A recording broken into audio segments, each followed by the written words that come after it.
Welcome back. Thanks for staying with us. Coming up tomorrow, Salem College is hosting a piano performance on their campus. This is free and open to the public, and it's featuring famed pianist Sarah Davis Buechner.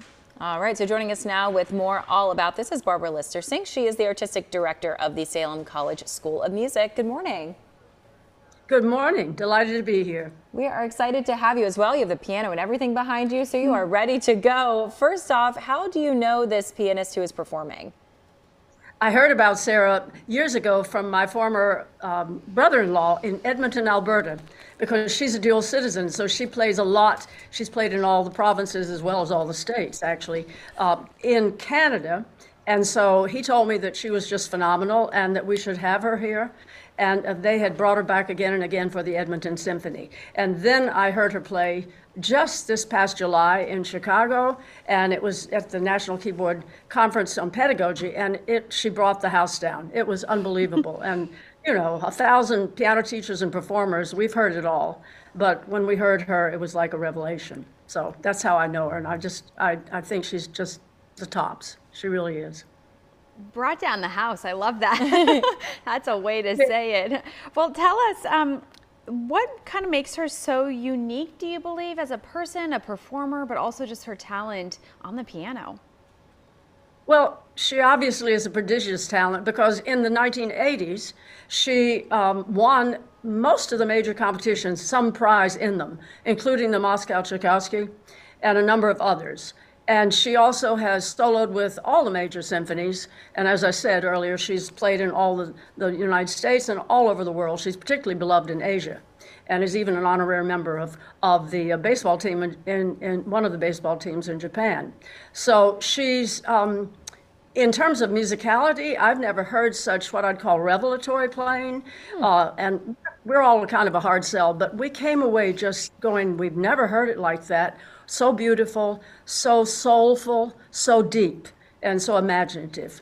And I've heard an awful lot of pianists, and I'm a pianist myself. So those are not just light words that we're saying. You know, she's really phenomenal. She's gotten the best reviews, you know, and she's been on Entertainment Tonight, and New York Times did a spread on her, and a lot of the major journals have really written about her, or she's been interviewed.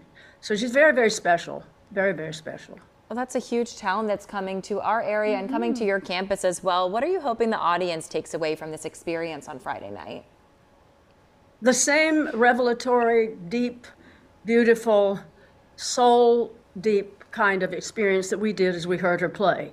But not all the pieces are that kind of serious classical. She's also playing George Gershwin's Rhapsody in Blue, which she's a knockout. One of the major things about her as a pianist is that she's a phenomenal technician. She can play anything, like Horowitz, in anything. And so she always mixes the program up. She'll do a Mozart sonata. She'll do beautiful, beautiful Spanish pieces, 5 works that I was so moved, I was moved to tears. And then she'll be doing the Gershwin, a Rhapsody in Blue, as a kind of a blockbuster ender, you know. And so the audience they will be extremely excited and thrilled because she walks out on stage and she's got great charisma in the best sense of the word. She just radiates energy and love and just this warmth, huge, huge. She's like a mega star. She really is on the firmament. Now, Barbara, we understand that you wanted to highlight this here, that Sarah Davis Buechner is also transgender, and this has a really big impact on her music making. Can you speak more to that? Sure, she is a major champion as a transgender woman of the LGBTQ community and transgender community, obviously. In the 1980s, she was David Buechner, and I remember it well, actually, because it hit the New York Times, it hit everything, because she announced and started transitioning to Sarah, and she'd always identified as a woman. And so the sad thing about it, but that she turned these lemons into lemonade later, like a phoenix rising out of the ashes. She was blackballed, she lost jobs, she lost management, she lost concerts, and she really was pretty much just teaching privately and somewhere I don't know where, but for a number of years, because people just didn't know what to do with this. And this was one of the major talents of the 20th century that was reduced because of her choice, her courageous choice, to really not even being able to realize a thimbleful of her immense talent. But that has informed, obviously, what she does. And she goes around the world, literally, and talks to groups about the transgender issues. And I can say this, that she's very direct, she's very eloquent, inspiring, and she has a terrific sense of humor.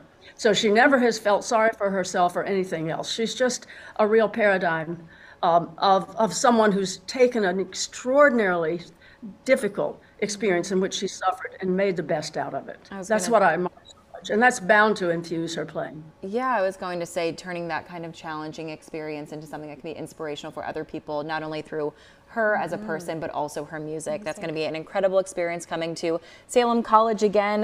That performance is happening tomorrow at 7:30 p.m. Thank you so much for joining us, Barbara. It was a pleasure to hear from you. If you would like to see Sarah Davis Buechner live in concert on the campus of Salem College, once again, 7:30 inside the Shirley Recital Hall on campus. This performance is free and open to the public. You can find more information if you'd like by visiting salem.edu.